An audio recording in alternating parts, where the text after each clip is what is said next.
Alhamdulillah. Lah nek awake dhewe kirim sedekah kaya rumah sakit Syuhada Haji, wah ngeten iki kan biayane kuwatah ngeten iki.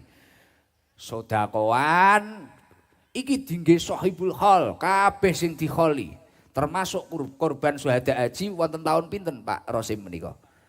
74. Dadi riyen niku enek rombongan haji nggih, kecelakaan pesawat nggih tahun 74.